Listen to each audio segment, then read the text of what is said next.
સાહેબ.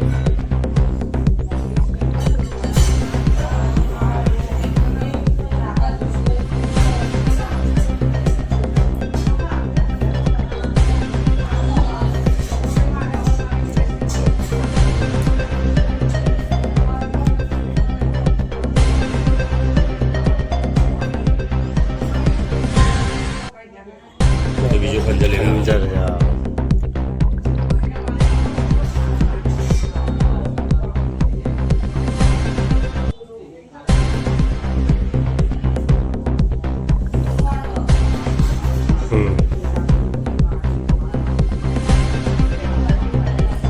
નીચે હોય તો અમારી હાલત શું હાલે બધા લોકો સાહેબ?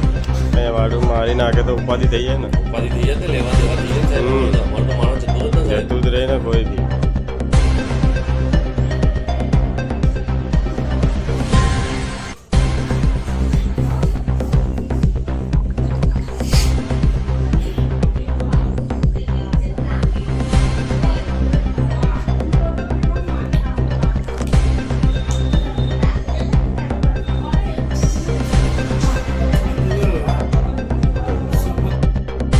મારું નામ સુનિલભાઈ પ્રહલાદભાઈ ચુનારા છે.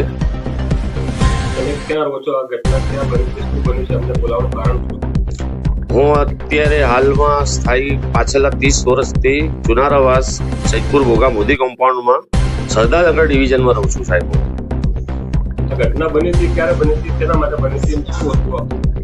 ગઈ તારીખ 14 તારીખ ઉત્તરાયણ 14 જાન્યુઆરી 2026 ઉત્તરાયણમાં પતંગ અમે ઉપર ચગાવવા ગયેલા હતા સાહેબ. ત્યારે બાજુવાળી વ્યક્તિ અમારી ફેમિલી સાથે અમે ત્યાં રહેતા હતા ઉપર ત્યાં, અને પતંગ ચગાવીને એન્જોય કરતા હતા સાહેબ. તો બાજુવાળી વ્યક્તિઓ દારૂ પીને અપશબ્દ ગાળો બોલી. તો મેં એટલું કીધું કે ભાઈ તમે ગાળો ના બોલશો, કે તમને શું થયું છે, બસ એટલું કીધું. ઉશ્કેરાઈ આવીને મારા ઘરે આવીને અપશબ્દ ગાળો બોલીને તોડફોડ કરવાનું ચાલુ કરી દીધું ને. એ પછીથી એમને 4 ગાડીઓને મારું નુકસાન લાવી દીધું છે. 4 ગાડીઓ બી તોડીને બધું. 4 માણસો કોણ હતા? મતલબ 4 માણસો જે બાજુવાળી વ્યક્તિ હતી, જેનું નામ છે મંજીબેન અશ્વિનભાઈ ચુનારા, તથા તેના 2 પુત્ર, એક કાળુ અને એક બાદલ કરી.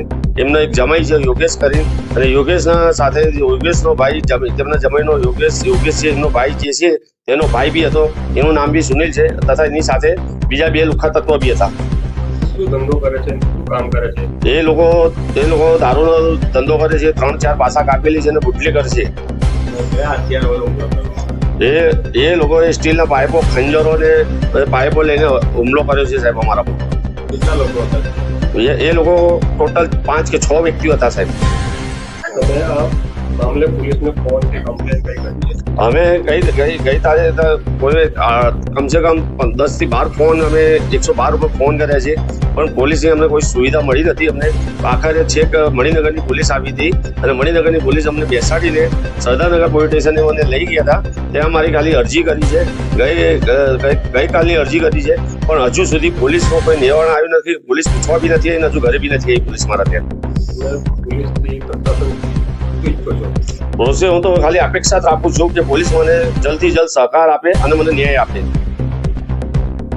બાજુવાળી વ્યક્તિ મંજીબેન અશ્વિનભાઈ ચુનારા તથા તેના 2 દીકરા કાલો પ્લસ બાદલ, તથા તેનો જમાઈ યોગેશ, તથા યોગેશનો ભાઈ સુનિલ, તથા સુનિલની સાથે બીજા 2 લુખ્ખા તત્વો, એ લોકો આવીને મારા ત્યાં તોડફોડ કરી છે. એ લોકો દેશી દારૂનો ધંધો કરે છે અને 3-4 પાસા કાપી છે અને ફૂલ દારૂનો ધંધો કરે છે. અને આ લોકો અત્યારે આવો બનાવ કરીને ગયા છે. પાછળ બી આવો બનાવ બનવાનો ચાન્સીસ છે. જો કાલ ઉઠીને કંઈ મરણ થઈ જાય, કંઈ માણસનો કંઈ હાથ ચાલકી થઈ જાય, કંઈ તકલીફ પડી જાય, તો એની જવાબદારી કોણ સાહેબ? તો અમને જલ્દથી જલ્દ ન્યાય જોઈએ છે મારે સાહેબ. તો અમને થોડી પોલીસ ઉપર થોડી અપેક્ષા છે કે અમને થોડો ન્યાય આપો તો તમારી મહેરબાની સાહેબ. અમારા ઘરે આવીને તોડફોડ કરીને નાગા થઈને અમે બેન દીકરીઓના ઉપર હુમલો કર્યો, અને ઉપર બારલા બી એ લોકો લઈને આવ્યા છે. અમારી બેન દીકરીઓને ખુલ્લી વોર્નિંગ આપે છે, ખુલ્લી એ લોકો વોર્નિંગ બી આપે છે કે તમે કેવા બહાર નીકળો અને કેવા તમે બહાર ફરી શકો, તમે અમારા દીકરાના. તો અમે ઉપડાવી લઈશું કે એ લોકોના અત્યારે અમારે બહાર જવાનું બી મુશ્કેલ કરી કાઢેલું છે. અમારે ખાવાનું લેવા જવાનું બી મુશ્કેલ થઈ ગયેલું છે. અમારું બહાર જવાનું જ મુશ્કેલ થઈ ગયું છે. છોકરા અમારે બહાર મોકલવાના કેવું થઈ?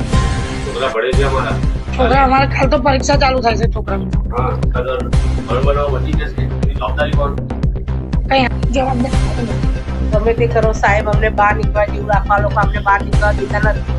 અને અમે બહેરી છોકરાઓ બધા લઈને ક્યાં જઈએ? અમારા જેના છોકરા છે બધા.